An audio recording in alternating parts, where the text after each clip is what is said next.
Hi guys, welcome to my channel. My name is Paige, and today we're going to start off with the Princess Diana conspiracy theory. If at any point in time you see me looking down, it's me checking my notes. Princess Diana was born Diana Spencer on July 1st, 1961, and she was born to parents John and Frances Spencer. She was number 4 out of 5 children, and she was actually already born into a notable family. Both of her grandmothers were ladies-in-waiting to Queen Elizabeth. Princess Diana actually met Prince Charles when he was dating her older sister Sarah. They would later announce their engagement to the rest of the world on February 24th, 1981, and would be married shortly after on July 29th, 1981. They got married in St. Paul's Cathedral Church, and their wedding was viewed on television by more than 750 million people. After they got married, her titles became the Princess of Wales, the Duchess of Cornwall, the Duchess of Rothesay, and the Countess of Chester. They would later go on to have 2 children, Prince William and Prince Harry. It would later come out in 1992 that both Princess Diana and Prince Charles were having affairs. Their divorce was finalized on August 28th, 1996. Diana received a lump sum of £17 million, and every year after that would receive £400,000. She was also able to keep her title, Princess of Wales, but she did lose the title, Your Royal Highness. Even after their divorce, she did continue to live in Kensington Palace. There are speculation that her relationship with Dodi Al-Fayed started as soon as a month after her divorce was finalized. Her relationship with Dodi Al-Fayed was not officially announced until the summer of 1997. In August 1997, she chose to go with Dodi and his family to Paris for vacation. Dodi Al-Fayed came from a very wealthy family. His father was a businessman. They owned many hotels as well as other properties. There's photographs of them hanging out on his father's yacht and just spending a lot of time with each other. As you can imagine, pictures of these two were very sought after. It was reported that one photo of Princess Diana and Dodi kissing could bring upwards of £500,000. Because of this, they were very looked for by the paparazzi. They were followed a lot by paparazzi.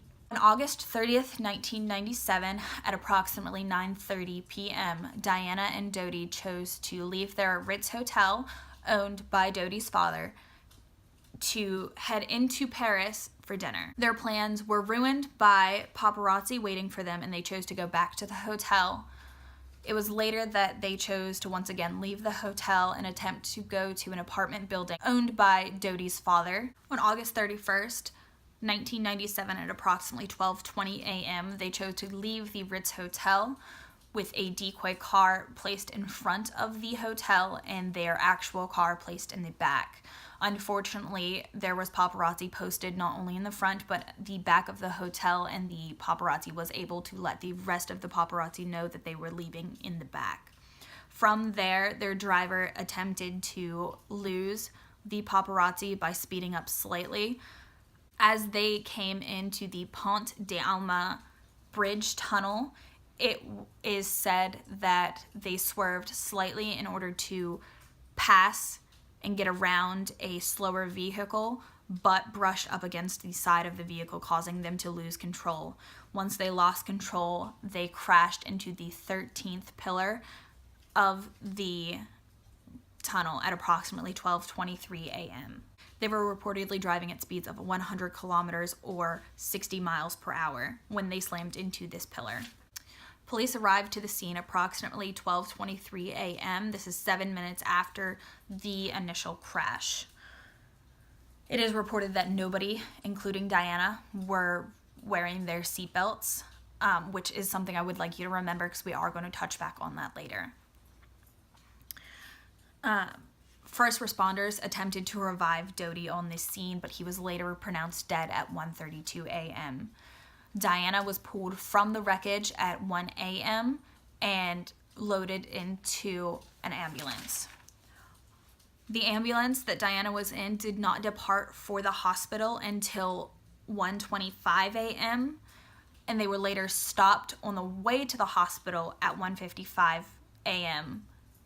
for the doctor on board to reportedly give her more adrenaline. They did arrive shortly after at 2:06 a.m. to the hospital. It was said Diana had a torn pulmonary vein. They attempted to do open heart massages for approximately 2 hours until she was later pronounced dead at 4 a.m. Now I would like to talk about a little bit of information that you need to know before we really dive into the conspiracies. When it comes to the initial car crash, it is reported that one member of the paparazzi was able to run to the vehicle where he looked and checked Princess Diana's pulse and assured her that it was going to be okay. Her bodyguard does have a very vague memory from the beginning, from right after the crash happened, where he remembers Diana moaning in pain as well as crying out for Dodi. I cannot imagine what that would feel like. I do want to point out, when it comes to the timeline with the ambulance, that things may not be the way you would assume they are. In France, their procedures are to do as much as they can in the ambulance on the way to the hospital before actually reaching the hospital. This may have something to do with the fact that she did not leave the scene until 25 minutes after being pulled from the wreckage. One thing I would like to point out is they passed several different hospitals on the way to the hospital that they went to. Now, I said that she did not arrive at this hospital until 2:06 a.m. and on the way to the hospital at 1:55 a.m. that doctor on board actually made the driver stop.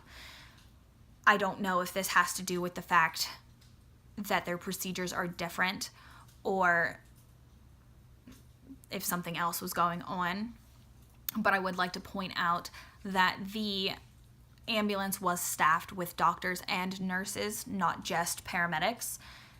The ambulance was not going as fast as many would assume an ambulance with a dying patient, let alone a dying princess patient, on board would go. And the hospital they went to was actually only 15 minutes away. Keep in mind, that puts them at an hour and 6 minutes past the time that she was pulled out of the wreckage that they took to get to the hospital. I would also like to point out that, at least from the research I have seen, there was one hospital 5 minutes away, but 2 hospitals in general on the way to this hospital that they went to. Of course, the argument can be made that for some reason those hospitals were not able to treat her injuries. But from what I have heard, her original injuries were thought to just be a concussion and a broken arm. Diana's butler was given a Ziploc bag of her clothing after the accident and after she was pronounced dead. He said that this clothing was not even recognizable. It was that soaked in blood.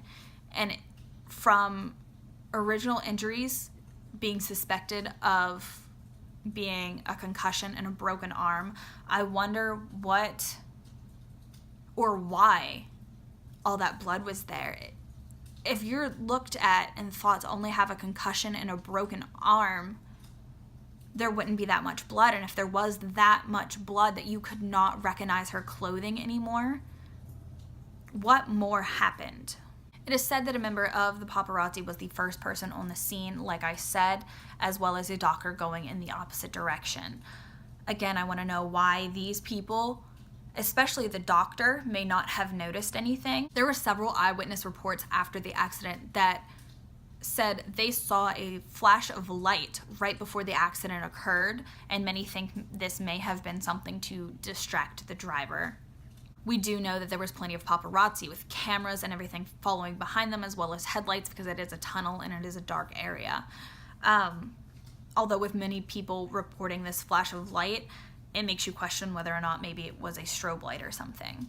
There's also reports of a white Fiat Uno speeding off from the scene right after the accident, and there's also another report of a man on a motorbike who came up to the vehicle right after the crash, making an X symbol with his fingers before speeding off, possibly signaling that the job had been done. Another thing I would like to point out is that this tunnel, as well as a lot of other places in the UK, had many, many cameras.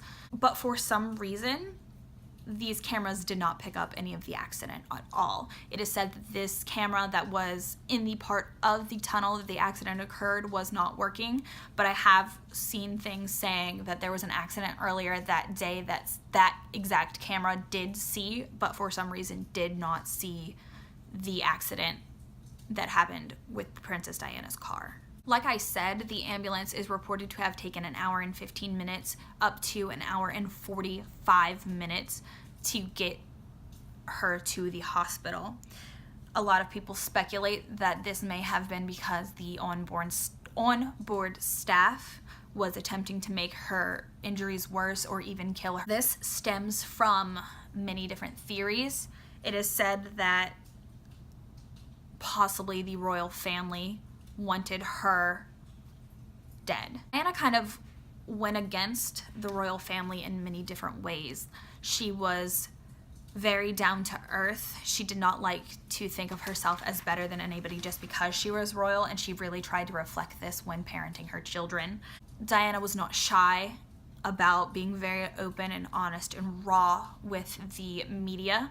She spoke openly about mental illnesses as well as eating disorders and her own struggle with bulimia. She chose to breastfeed her children. She also chose to send them to a public nursery school.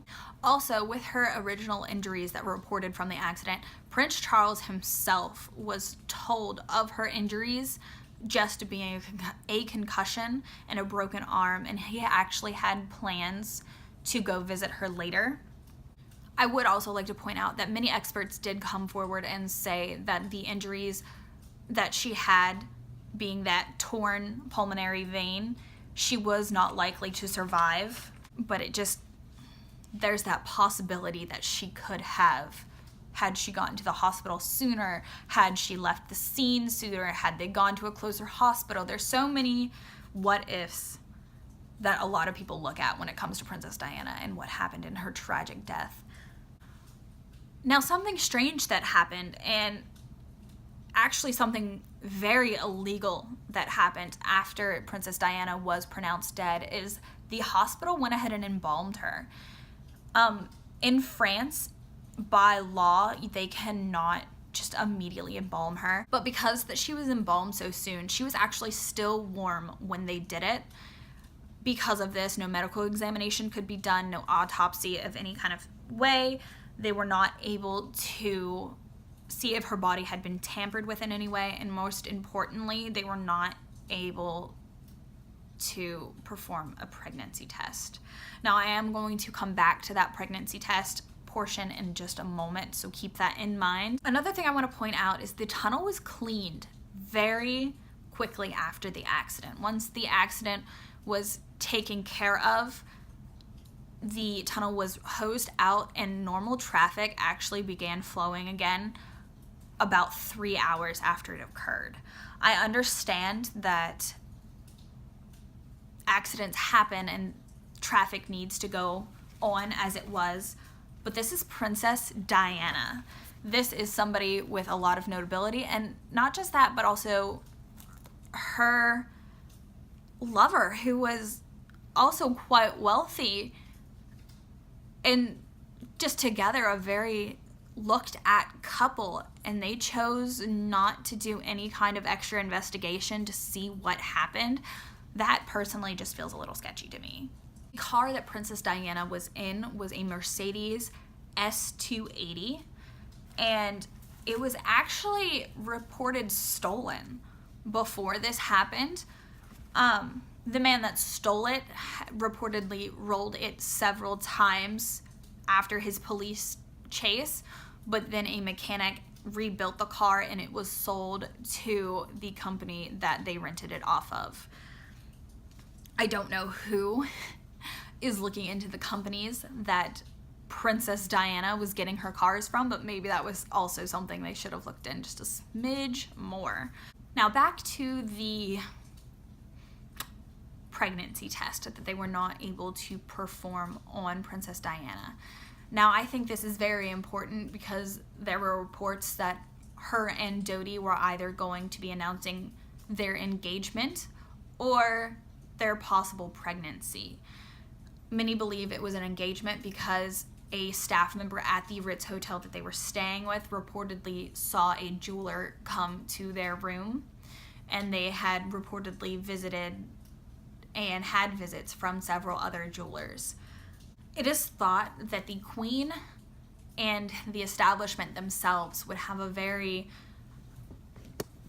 differed opinion about Dodi Al-Fayed marrying Princess Diana. Now, Dodi Al-Fayed was an Egyptian Muslim. He did not practice that I know of, but he was Muslim. The royal family has a lot of Catholic ties. Many people feared that after they got married, Princess Diana would convert to Islam, thus bringing the boys into Islam and changing the whole establishment when it came to their religion and their ties to Catholicism. Originally, the paparazzi was actually blamed for the car accident.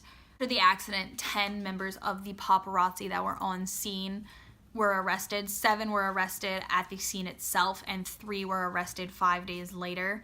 They were arrested and originally charged. The 10 were arrested, but 9 were originally charged with involuntary manslaughter. That was later dropped for all of them, and 3 were charged with invasion of privacy. I believe this is because there were several paparazzi members that were climbing on top of the wreckage in order to take a picture down into the car at the people dying. There are 3 different theories that go along with the paparazzi being at fault. The first being that the paparazzi were chasing her and pushed the Mercedes enough that it crashed into the pillar in hopes to create a story. The other one being that they encouraged an environment in which an accident would occur, which I do feel happened with them chasing her car. The third one was that the paparazzi accidentally created an environment in which a tragedy could occur, and other people were able to exploit this situation and kill Diana. There was actually a couple reports that her driver, I'm not going to say her driver's name because I know I will butcher it, but there are reports that her driver was intoxicated when this crash occurred. Many people, including the driver's family, deny this, and there are actual video and photographic evidence showing that he is sober, or at least acting sober, on his way to the vehicle and before the crash occurred. A blood test was taken, and it said that his blood contained a large amount of carbon monoxide, and this could be what caused him to crash. Also, when it comes to carbon monoxide poisoning, he broke his neck in the crash, so it's not like the carbon monoxide would have ended up in his blood from breathing in any of the air after the crash.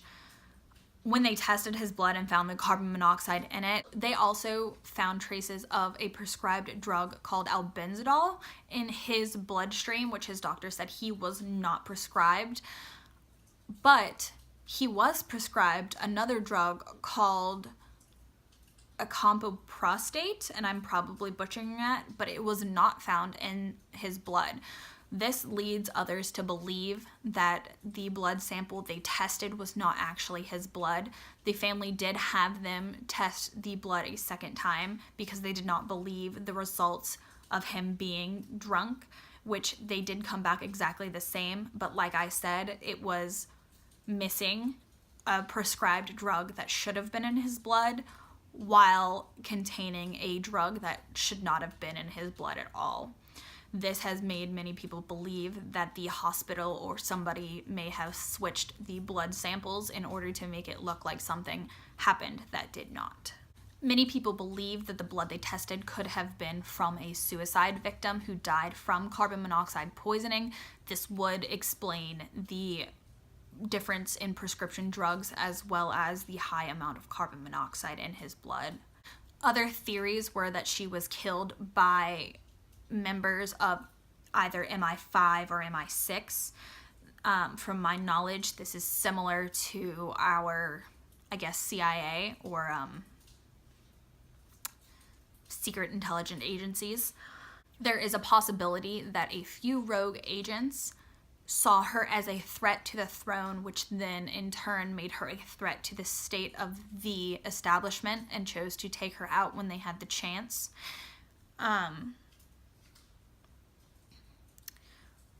This also goes back to different rogue agents believing that she was going to convert to Islam and again pose a threat to the throne and the state of the establishment, again causing them to feel that she needed to be eliminated.